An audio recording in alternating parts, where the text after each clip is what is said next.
بسم الله الرحمن الرحيم. الحمد لأهله والصلاة لأهلها، أما بعد، فأعوذ بالله من الشيطان الرجيم. بسم الله الرحمن الرحيم. قال الله تعالى: يا أيها الذين آمنوا قوا أنفسكم وأهليكم نارا وقودها الناس والحجارة عليها ملائكة غلاظ شداد لا يعصون الله ما أمرهم ويفعلون ما يؤمرون. صدق الله العظيم.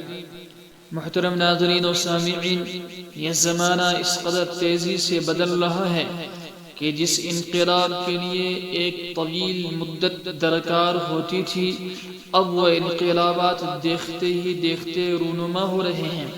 آج کے ماحول کو زیادہ نہیں، چند برس پہلے کے وقت سے موازنہ کر کے دیکھیے تو زندگی کے ہر شعبے میں کایا پلٹی ہوئی نظر آئے گی۔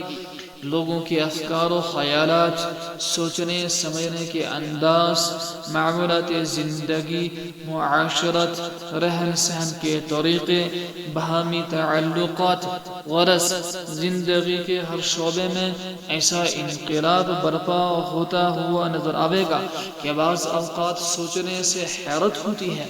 ان میں سے زیادہ تر تغیرات اور قابل تشویش جو بات ہمیں نظر آئے گی وہ یہ ہے کہ آپ بھی اس حقیقت سے بے خبر نہیں ہوں گے کہ ہماری ابھرتی ہوئی نسل، ان کا کردار، بلکہ ان کے عقائد و نظریات، ان کے افکار و خیالات، ان کے اعمال بہت بری طرح سے مجروح ہو چکے ہیں۔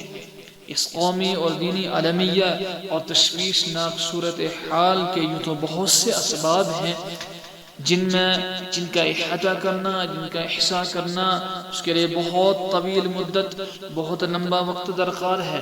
ان میں سے چند ایک کی طرف اشارہ کرنا مقصود ہے۔ ان میں سے ایک سبب تو یہ ہے کہ ہمارے بچوں، ہمارے جوانوں، ہمارے نوجوانوں کو اپنے اکابر، اپنے آباء و اجداد کی روایات سے اور ان کے کارناموں سے بالکل بے خبر رکھا جا رہا ہے۔ ہمارے بچوں کو اور ہمارے جوانوں کو معلوم ہی نہیں کہ ان کی تاریخ، ان کے آباء و اجداد کی ہسٹری، ان کے شجاعت و بہادری کے کارناموں سے بھرپور ہے۔ ان کی نصابی کتابیں، ان کا سارا سلیبس، سارا کا سارا لٹریچر ان ساری کی ساری روایات سے بالکل خالی ہے۔ ان چیزوں کا ان کے لٹریچر میں، ان کے سلیبس میں کوئی ذکر ہی نہیں ملتا۔ ایک سبب اس کا یہ ہے کہ ہمارے بچے، ہمارے نوجوان ایسی کہانیاں پڑھنے کے، ایسے ڈراماز اور سیریلز دیکھنے کے عادی ہو گئے ہیں جن میں تفریحی لذیذ مواد زیادہ ہوتا ہے، جن میں سنسنی، سسپنس، ہنگامہ آرائی اور جنسیت ہوتی ہے جو جذبات میں ایک ہلچل برپا کر دیتی ہے۔ یہ چیز دراصل انسانی فطرت کا ایک مطالبہ ہے، ایک تقاضا ہے جسے پورا کرنا تو ضروری ہے، لیکن صحیح طریقے سے اور بڑی احتیاط سے پورا کرنے کی ضرورت ہے۔ ہمارا دشمن، چاہے وہ یہودی ہو، وہ یہودی بھی ہے، عیسائی بھی ہے، ہندو بھی ہے اور دیگر لوگ بھی، انسان کی اس فطری ضرورت کو انہوں نے اسلام دشمن مقاصد و عزائم کی تکمیل کے لیے استعمال کیا ہے اور استعمال کر رہے ہیں، اور ہماری نسلوں کو اس کے جال میں پھانس رہے ہیں۔ یہ جو فحش، عریاں، مار دھاڑ اور جرائم سے بھرپور کہانیاں، رسالے، سیریلز، ڈرامے بہت مقبول ہوتے چلے جا رہے ہیں، ان کو تیار کرنے والا ہمارا دشمن ہے، اسلام اور مسلمان کا دشمن ہے۔ یہ اس کو پوری دنیا میں اخبار، رسائل، جرائد اور انٹرنیٹ اور ٹیکنالوجی کے ذریعے پوری دنیا میں پھیلانے کا کام کر رہے ہیں۔ اس میں کوئی شک، کوئی شبہ کی گنجائش نہیں ہے کہ عیسائی، یہودی، ہندو اور دیگر مفاد پرست لوگوں نے، ناشروں نے، بک سیلرز نے، بک آتھرز نے اور جدید ٹیکنالوجی نے ہمارے نوجوان نسل کی کردار کشی کے لیے ان اخلاق سوز لٹریچرز کو ذریعہ بنا رکھا ہے۔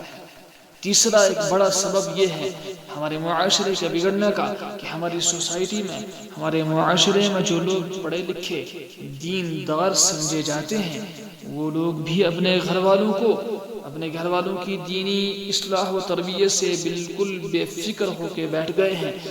اگر اپنے ارد گرد کے ماحول کا جائزہ لیں تو ایسی بہت سی مثالیں ہم کو ملیں گی کہ خاندان کا سربراہ، خاندان کا بڑا، اپنی ذات کے اعتبار سے بڑا نیک، بڑا صالح، بڑا دیندار انسان نظر آئے گا کہ تمام اعمال کا پابند، تمام گناہوں سے اجتناب کرتا ہوا دکھے گا، لیکن گھر کے دوسرے افراد پر نگاہ ڈالیے تو ان میں دین اور شریعت کی کوئی جھلک ہمیں خوردبین لگا کر بھی نظر نہیں آئے گی کہ مذہب، خدا، رسول، قیامت، آخرت، قبر، حشر، موت، حساب و کتاب جیسی چیزیں سوچ بچار کے موضوعات سے بھی ہمارے گھروں میں نکل چکی ہیں۔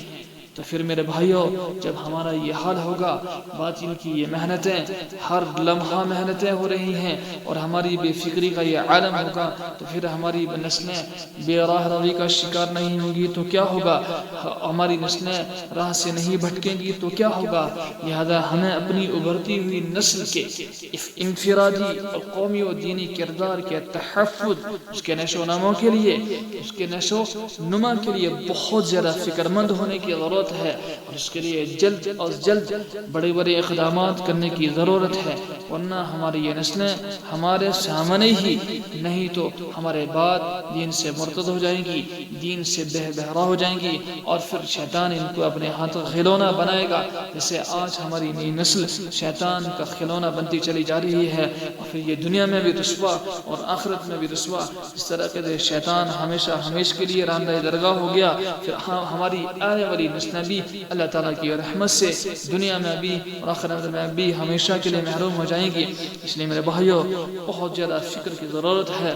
کسی شاعر نے کیا ہی خوب کہا ہے، جوانوں یہ صدائیں آ رہی ہیں آبشاروں سے، جوانوں یہ صدائیں آ رہی ہیں آبشاروں سے، چٹانیں چور ہو جائیں جو ہو عزم سفر پیدا۔ اللہ تعالی ہم سب کو باطل کے ہر پروپیگنڈا سے اور اس کی ہر پالیسی سے آگاہ ہو کر اسے بچنے کی توفیق عطا فرمائے۔ آمین ثم آمین یا رب العالمین۔